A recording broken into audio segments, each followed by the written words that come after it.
నమస్తే, welcome to Leo. Sankranti బరిలో నించున్నటువంటి సినిమాలు 3 పుంజులు. అవి గేమ్ చేంజర్, డాకు మహారాజ్, అదేవిధంగా సంక్రాంతికి వస్తున్నాం. అయితే ఈ 3 సినిమాల బిజినెస్ ఎలా ఉండబోతుంది అనే దానిపై మన ఈ చర్చ. అయితే ఈ చర్చలో మనతో పాటు సీనియర్ జర్నలిస్ట్ హేమసుందర్ గారు ఉన్నారు. వారిని అడిగి తెలుసుకుందాం. సార్ నమస్తే. నమస్తే అండి. సార్, ప్రతి సంక్రాంతి తెలుగుకి చాలా పెద్ద పండగ అనుకోవచ్చు, అదేవిధంగా సినిమాల పెద్ద పండగ అనుకోవచ్చు. అయితే సంక్రాంతి తెలుగు వాళ్ళకి ఎంత పెద్ద పండగో సినిమాలకు కూడా ఖచ్చితంగా సంక్రాంతి సీజన్ అంత పెద్ద పండగలాగా చెప్పుకోవచ్చు. అయితే ఇప్పుడు ఈ 3 పుంజులు నించున్నాయి కాబట్టి ఎలాంటి కలెక్షన్స్ రాబట్టబోతున్నాయి, ఏంటి అంటే ఏం చెప్తారు? అంటే కలెక్షన్స్ పరంగా ఫస్ట్ డే రికార్డులు జోలికి మనం పోదలుచుకోలేదు.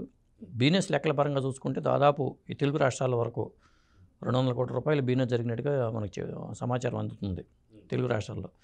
ఇక ఓవరాల్గా చూసుకుంటే ఇక ఓవర్సీస్ మార్కెట్ కానీ, ఎందుకంటే ఇప్పుడు బాలయ్యబాబు సినిమా డాకు మహారాజ్ని కూడా మనం తెలుగు సినిమాగా చూడటం లేదు.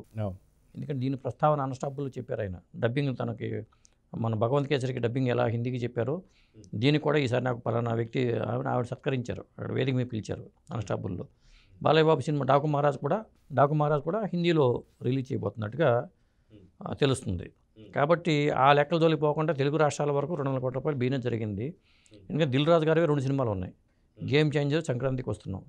ఈ 2 సినిమాలు కూడా ఆంధ్ర సీడెడ్ మినహా దాదాపు 80 కోట్లకి బిజినెస్ చేసినట్టుగా లెక్కలు చెప్తున్నాయి. అదేండి. సో అయితే బిజినెస్ పరంగా చూసుకుంటే మనకి ఇక్కడ ఒక కీలక అంశం అయితే కనిపిస్తుంది. ఏంటి అంటే దిల్ రాజు. సో 2 సినిమాలకి తనే ప్రొడ్యూసర్ కాబట్టి సో ఇప్పుడు దీన్ని ఎలా చూడాలంటారు? ఎందుకంటే గతంలో కూడా మనం చూసాం, ఏదైతే వాల్తేరు వీరయ్య కావచ్చు, అదేవిధంగా వీరసింహారెడ్డి కావచ్చు, ఈ రెండింటికి కూడా మైత్రి మూవీ మేకర్స్ ఎవరైతే ఉన్నారో వాళ్ళు చేశారు.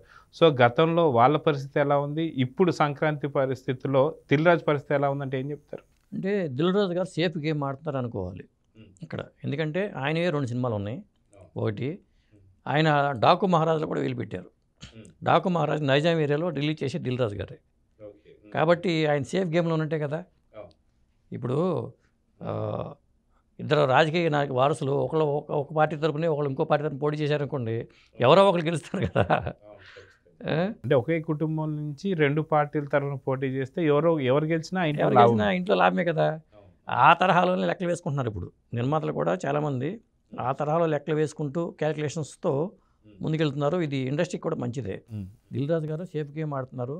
ఈ 3 సినిమాలు మాత్రం నువ్వా నేను అన్నట్టుగా పోటీ పడుతున్నాయి. కాకపోతే చక్కగా ప్లానింగ్ చేసుకున్నారు. 10వ తారీఖు ఒకటి, 12వ తారీఖు ఒకటి, 14వ తారీఖు ఒకటి చక్కగా ప్లాన్ చేసుకున్నారు. ఖచ్చితంగా వాళ్ళు ఫస్ట్ డే రికార్డుల పరంగా గేమ్ చేంజరు మంచి వసూలు సాధిస్తుంది.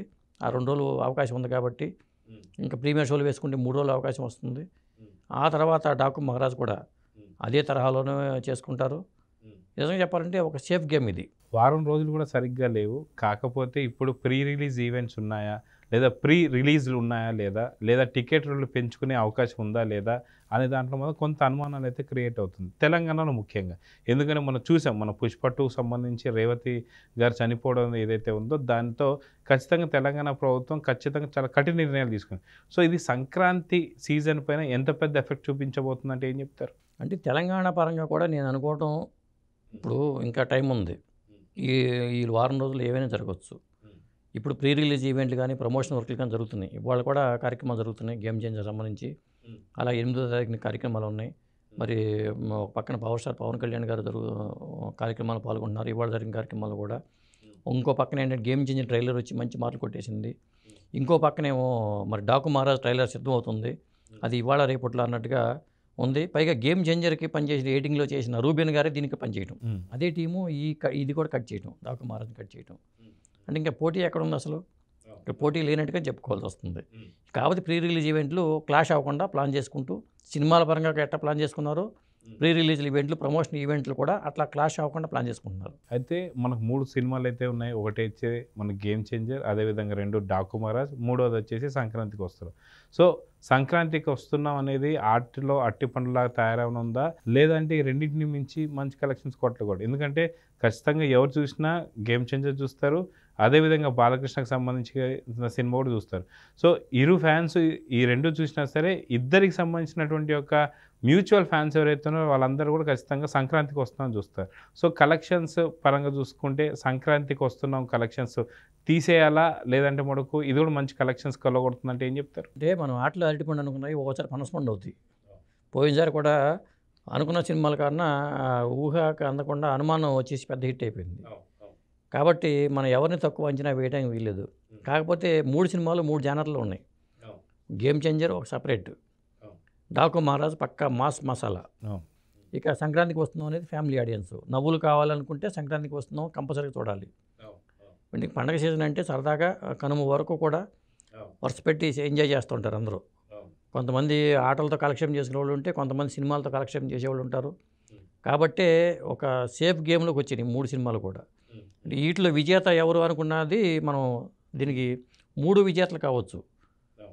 3 సినిమాలకు పెద్ద హిట్ అయినాయి అనుకోండి, అలా అయిన సందర్భాలు ఉన్నాయి, గతంలో ఉన్నాయి. కానీ ఈ సంక్రాంతి అనేది ప్రత్యేకమని చెప్పాల్సి వస్తుంది. అయితే గతంలో మనం చూసుకుంటే సైంధవ్ కావచ్చు, నాసామి రంగతో వెంకటేష్ అండ్ నాగార్జున గారు వచ్చారు. అంతకుముందు మనం చూసుకుంటే వాల్తేరు వీరయ్య అండ్ వీర సింహారెడ్డి చూసాం. సో ఇప్పుడు ఏ సంవత్సరం అంటే మళ్ళీ వచ్చేటువంటి ఒక సంక్రాంతికి కానీ ఏదైనా సరే ఖచ్చితంగా 4 హీరోలు వచ్చే అవకాశాలు ఉన్నాయి. ఎందుకంటే యాక్చువల్గా అయితే ఈ సంక్రాంతికే ఖచ్చితంగా డాకు మహారాజ్, అదేవిధంగా విశ్వంబర, ఇంకో రకంగా కుబేరా, ఇంకో రకంగా సంక్రాంతికి వస్తున్నాం. సో 4 సినిమాలు కూడా రిలీజ్ అయ్యే అవకాశాలు మొత్తం చాలా పుష్కలంగా ఉండేది కూడా చాలా వరకు కొంత డివైడ్ చేసుకోవడం లేదా పోస్ట్పోన్ చేసుకోవడం జరిగింది. ఒక నిజంగా 4 సినిమాలు బరిలో ఉండుంటే ఎలా ఉండేదంటారు? అంటే ప్రధానంగా విశ్వంబర రావాలి. అసలు గేమ్ చేంజర్ ప్లేస్లో విశ్వంబర రావాలి. చిరంజీవి గారు ఏంటంటే పక్కకు జరిగారు. జరగండి జరగండి జరగండి అని గేమ్ చేంజర్లు చెప్పారు కాబట్టి నాన్నగారు పక్కకు జరిగారు. ఇక నాగ చైతన్య తండ్రిలుగా వస్తారేమనుకున్నారు. కుబేర ఏమో వాళ్ళ నాన్నగారు సినిమా, నాగ చైతన్యను వాళ్ళ నాన్నగారు, మళ్ళీ ఆయన కూడా పక్కకి వెళ్ళిపోయారు. కాబట్టి బరిలో డబ్బింగ్ సినిమాలు వస్తాయేమో అనుకునే పరిస్థితి వచ్చింది. విధామ యూఆర్చి అని చెప్పి అదే సినిమా ఒకటి, ఇంకొకటి ఉంది మన అజిత్ది. వీటిలో అది కూడా పక్క జరిగినటువంటి పొంగల్కి ఏమి లేవని అంటున్నారు. కాబట్టి చెప్పాలంటే తెలుగు సినిమాలకి ఇది ఈ సీజన్ అనేది వేరే సినిమాలు ఒక 4-5 సినిమాలకు రిలీజ్ కాకుండా చాలా ప్లానింగ్తో వెళ్తున్నారు వాళ్ళు.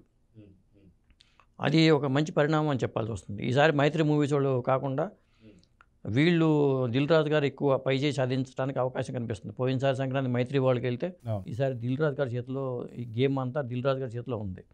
కాబట్టి ఇప్పుడు గేమ్ చేంజర్ పెద్ద హిట్ అయితే, పాన్ ఇండియా హిట్ అయితే గేమ్ చేంజర్కి ఒక రికార్డు వచ్చేస్తుంది. ఇక డాకు మహారాజ్ హిట్ అయితే బాలయ్య బాబుకి సెకండ్ హ్యాట్రిక్కి రెడీ అయిపోయినట్టే. ఇక విక్టరీ వెంకటేష్ F2 F3 లాగా అనిల్ రావిపూడితో అది పూర్తిగా ఇక సరదాగా ఉంటుంది. పైగా వెంకీ పాట పాడుతూ ఉంటాం అదొకటి. ఆ ఇద్దరు హీరోయిన్లు, ఒకళ్ళ భార్య, ఒక మా ప్రియురాలు అని చెప్పి మనకు వస్తుంది. కాబట్టి ఇంట్లో ఇల్లాలు వంటింటి ప్రియురాలు తరహాలోనే ఆ సినిమా కూడా ఉండే అవకాశం ఉంది. కాబట్టి 3 హిట్లతో ఒకే హ్యాట్రిక్, ఒక విధంగా చెప్పాలంటే సినిమా ఇండస్ట్రీకి సంక్రాంతి హ్యాట్రిక్గా మనం చెప్పుకోవచ్చు. సో చూద్దాం సార్, మొత్తానికి సంక్రాంతి బరిలో నిల్చున్నట్టు 3 పుంజుల్లో ఏ పుంజు గెలుస్తుంది, ఏ పుంజు ఓడుతుంది అనేది లేకుండా ఖచ్చితంగా అన్ని పుంజులు మనయే అన్నట్టుగా ఉన్నాయి ప్రస్తుత పరిస్థితుల్లో.